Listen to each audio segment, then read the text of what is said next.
আজি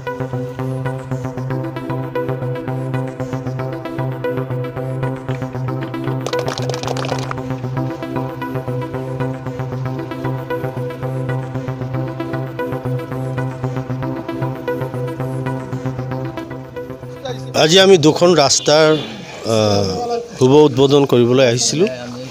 এখন হৈছে বিশিং পুৰাণ বাজাৰৰ পৰা আমিনেশ্বৰলৈকে, আৰু এখন ৰাস্তা বিশিং নতুন বাজাৰৰ পৰা পাৰঘাটলৈকে। ৰাস্তা দুখনৰ শুভ উদ্বোধন কৰাৰ পিছত আমি অলপ সাংগঠনিকভাৱে আমি আলোচনা কৰিলোঁ।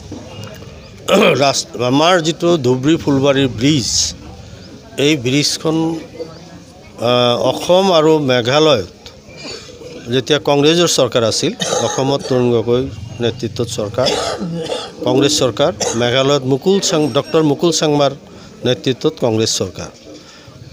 মানে অসম মেঘালয়ৰ এটা যোগাযোগ ব্যৱস্থাৰ কাৰণে এই দুখন চৰকাৰে কেবিনেট মেমৰেণ্ডাম প্ৰস্তুত কৰি ভাৰতবৰ্ষৰ তদানীন্তন প্ৰধানমন্ত্ৰী ডক্টৰ মনমোহন সিঙক তেওঁলোকে ডিমাণ্ড দিছিলে।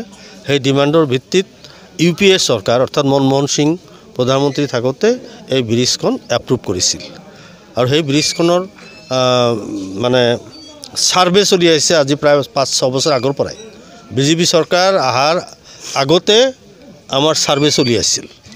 সেইটো এপ্ৰুভ হোৱাৰ কাৰণেইতো ছাৰ্ভে চলি আছিলে। এইখনৰ শুভ উদ্বোধন কৰিলে কাৰণ অসমত নিৰ্বাচন আছে, এই নিৰ্বাচনক কেন্দ্ৰ কৰি তেওঁলোকে কিবা বেনিফিট পাব বুলি খুব খৰদৰকৈ শিলান্যাস কৰিলে, শুভ উদ্বোধন কৰিলে। আমিও গৈছোঁ তাত, যিটো এটা ঐতিহাসিক ব্ৰিজ, ইণ্ডিয়াৰ ভিতৰত আটাইতকৈ লংগেষ্ট ডাঙৰ ব্ৰিজ, 19 কিলোমিটাৰ, আৰু এই ব্ৰিজৰ খৰচ হ'ব 5,000 কোটি টকা। গতিকে এটা ডাঙৰ এচিভমেণ্ট। এতিয়া আমি কাকো সমালোচনা কৰিব বিচৰা নাই, কিন্তু এইটো আৰম্ভ কৰিছিল কংগ্ৰেছে, আৰু উদ্বোধন শেষলৈকে আহি BJP চৰকাৰে কৰিলে।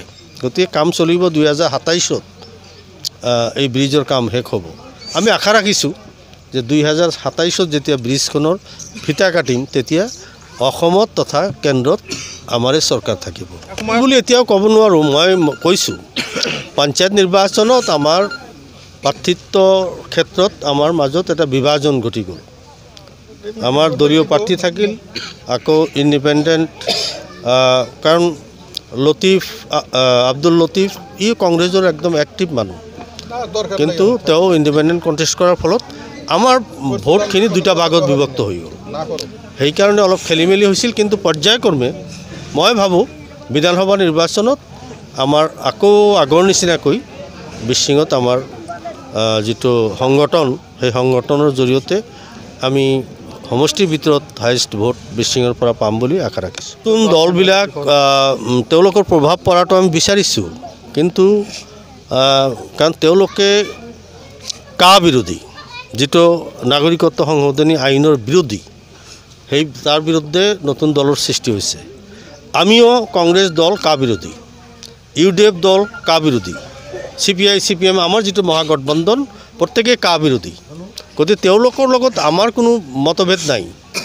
গতিকে আপাৰ আছামত যিহেতু BJPৰ তাত মানে ঘাটি পুতিছে, গতিকে সেইখিনিত BJPৰ ভোট তেওঁলোকে ভাগ কৰিব বুলি আমি ভাবিছোঁ।